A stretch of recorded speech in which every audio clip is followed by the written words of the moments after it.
Wow, what an entrance. You look amazing, Thank as usual. you. How are you? I'm fine, full of life. I know there's a lot happening, but I mentioned that you are an artist who needs no introduction. But I'm gonna introduce you anyway. Nigerian singer, songwriter, dancer, humanitarian, model, many things, fashionista, international star at this point, came to prominence over 10 years ago, dominating the charts, collaborated with everybody. Yemi Alade. You're also one of the most streamed African artists on DSPs and I think the most viewed African artist on YouTube. Is that the correct stat? Female. Okay. Most viewed You know I female. can't keep up with the stats because there's a lot. But it's a lot of numbers. 2 million, 2 million subscribers on YouTube. Hallelujah. Hallelujah. That's a lot. Get that right. The last time I saw you was in Puerto Rico, not that long ago. And I noticed when you were performing, you seemed so overwhelmed with the support you were getting. And I didn't understand why, because you've been known for so long. What did that feel like in that moment, to have that much gratitude in that area of the world? We were in Puerto Rico. I would say, first of all, it was my first time ever in Puerto Rico. Hello, everyone, by the way. Hello. Hi, everyone. Hi. Hi, everyone. I can see your beautiful faces. Thank you for coming out tonight. So, my darling, your question. It was my first time in Puerto Rico, and I met you after the performance. The thing that made it so memorable for me, I would liken it to like a relationship, when you've been in a relationship for a long time. And on a particular day, your significant other decides to do something out of the blue, something unusual, something beautiful, special, romantic, just for you on that day. That's the same way Puerto Rico was for me. I've been performing and touring the world for many years, but to just be barely into 5 minutes of my performance and for them to, I would not say rudely, but just to interject my performance, chanting my name, Yemi, it was, their chants were louder than the music, louder than me. We had to give them 3 minutes to do that. And I absorbed all that love. I wanted it. I love it. I'll keep it for myself. I deserve it. And I was blown away and I was just thankful. I still am. And you said one thing, you deserve it. I remember in another interview, you said that when you were first starting, you were trying to figure out what artist you want to be. You were trying to find your own path. What artist do you think you've developed into right now? Yeah, that was a question I asked myself in the beginning. I think it was my manager or someone that asked me, what kind of artist are you? No, I think I was Googling. I was trying to understand the idea of being an artist. And I've always loved music, but I wanted to make it a professional thing. And so when I searched Google told me, asked me what kind of artist I wanted to be, what kind of audiences I wanted to reach out to. And even though I did not have the answers, the one thing I wanted was an audience who loved me as I am. I didn't want to have to change anything that didn't need to be changed. First of all, I am terrible with certain kinds of hair. Like, I don't know how to maintain it. Today I look good, tomorrow I look like catastrophe just walked past.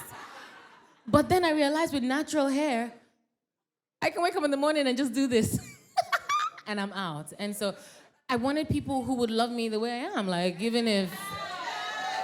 And that is exactly the same formula I applied to my music. People who love me for how I translated my music, how I told my stories. And that's where I am right now, with the dedicated many.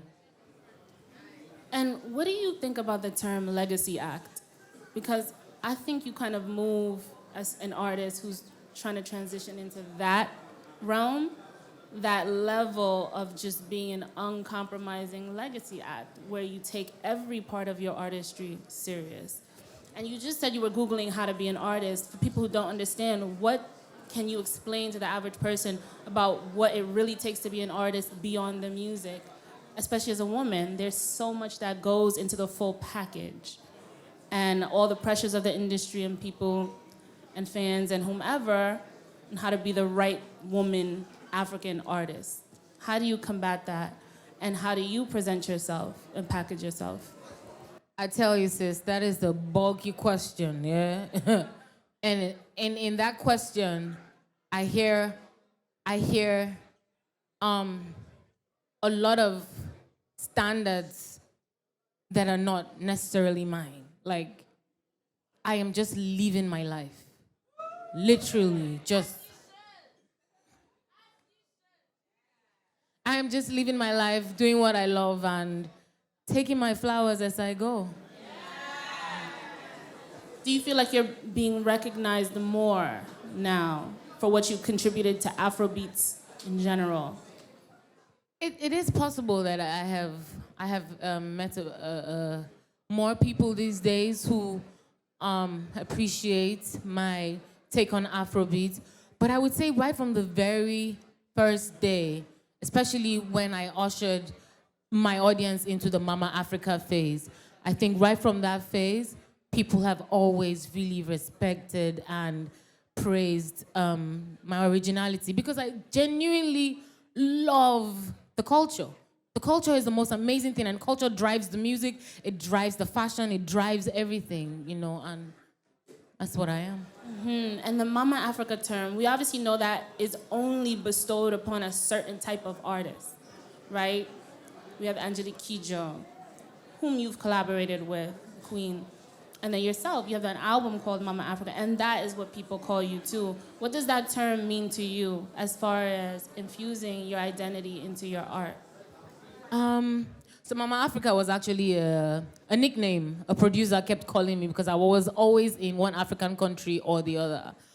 But when I decided to name my album Mama Africa, it was because I felt it was my time to tell the story of Mama Africa. I felt like a baton had been passed on to me and I didn't want the fire to burn out. I wanted to remind people of the term Mama Africa. As long as you love Africa, you are Mama Africa.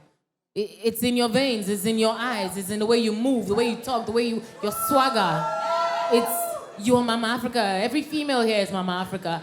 It's our turn to tell our story. You know? So that is how I feel about Mama Africa. I just wanted to remind, and a lot of people said, but you're too young now. How can you call yourself Mama Africa? You ain't Mama. You know, things like that. But I was like, you can never say Mama Africa. You can never say Africa is too old or too young. We're timeless. And if I feel that I am Mama Africa, that's who I am. You don't need to give me terms to tell me what I think or who I think Mama Africa should be. Keep your opinions to yourself.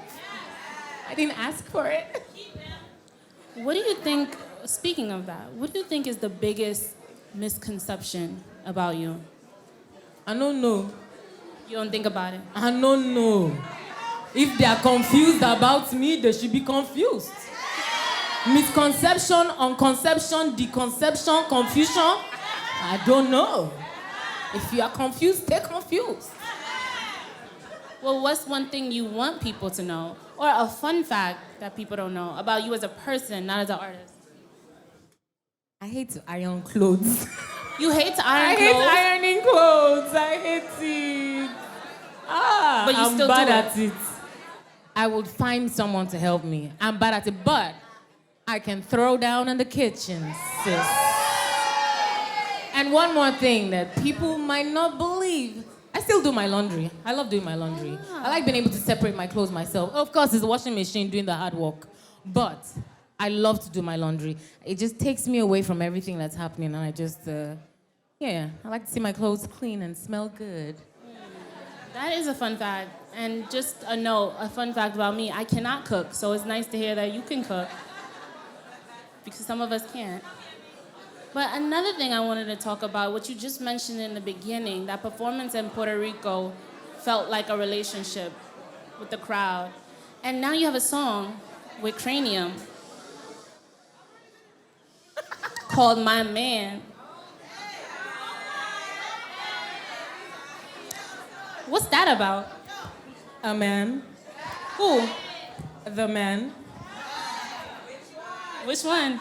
The man. It's not Johnny. Never. Never ever. God forbid.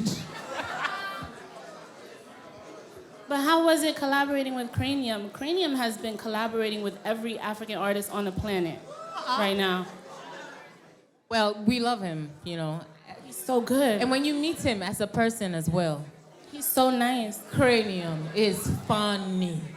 So funny. And he's so good with his words, the way he puts together his music And his melodies. melodies. Oh no, Cranium is my G. He's so down to earth. You see, I don't have a lot of collaborations, but the few that I have, I always make sure that I have a connection with them. And the connection must be genuine. And I'm thankful that God keeps leading me to, you know, those genuine ones out there. I love that collaboration. I love your collaboration with Angelique Kidjo. I think it's so fitting. And I also heard that you have some more collaborations coming up with different types of artists that you haven't worked with before from different regions. Can you talk about that? Maybe I might sing about that. Okay. Okay, because I heard there was a new song, too. Yes. Okay. You're annoying too much. Somebody told me. It's my job. It's my job. And speaking about the new music, how do you think, if you think, your sound has changed from the beginning to now? Or what have you changed as an artist? What have you developed? What skills have you honed differently? I would say one thing that has gotten better with my music is my intentionality. I'm very intentional about what I want to say and what I want to, and the melodies I put out there. I'm very intentional. Definitely, I'm still Yemi Alade now. Everything will change for them. You know, same old girl. I love what I love, and music is number one on that list. So, And right now, it seems like labels have more of an initiative to find young African artists to sign. There's a bunch of new girls out right now. Some would say it's easier to be in the industry now as a young woman because there's more space. Do you agree with that, or do you think it's still never difficult? easier for females. Why Never. is that? No matter how small or big, never easier. The boundaries and the challenges, they're not even for the physical eye. They're just there. You step into the room, they are waiting for you. Why? We don't know. And even if you ask the people that put those boundaries, some of them are even females putting the boundaries up for other females. Let's not get it twisted. We're not talking against the guys. If you ask them, they don't know why. But what we could do is that whenever we see ourselves in a position where we're putting up boundaries against our sisters, we should undo that mentality. Just switch. You know, maybe it will change something in our DNA, and then the ones after us will understand that that's a better way to be to our fellow sisters, you know? We're not competition. We're here to multiply. We multiply everything we touch, you know? And maybe it's the fear of that power that makes people try to put boundaries up against us, because I don't understand it. But trust me, big or small, boundaries do. Challenges day, it's never easier for us, never. So what's one piece of advice, as we're wrapping up, what's one piece of advice you would give your younger self, if you could speak to her? Girl, say your mind anywhere you are. Do not look back. Just say it as you feel it. Don't say it like you want to get into a fight. No. But don't keep your opinions to yourself. Just say it, you know, so that at least the person who's listening can either correct you, affirm it, or help you, you know, discard that thought. Because some thoughts are very bad. And some thoughts need to be heard. Because we can't read each other's minds. So I would tell myself, say what you're thinking. So the person you're in a situation with will be able to better whatever thoughts you have. Or it will help you to cut off those that need to not be in your life. So yeah, that's what I would say. That's a word. And lastly, how do you want to be remembered as an artist and as a person? How would I like to be remembered? Girl that came and lived her life. I'm not living my life on anybody's time. I'm doing what I love, how I love it. If I feel like walking down the street tomorrow, I'm walking, best believe me. If you figure out it's me or you don't, oh, good enough for you. But if that is how I feel like today, I'm doing what I have to do. That is who I will always be remembered as. And that's it, period. Period. Yeah. Period. Thank you so much, Yemi. Thank you, Ivie. Thank you.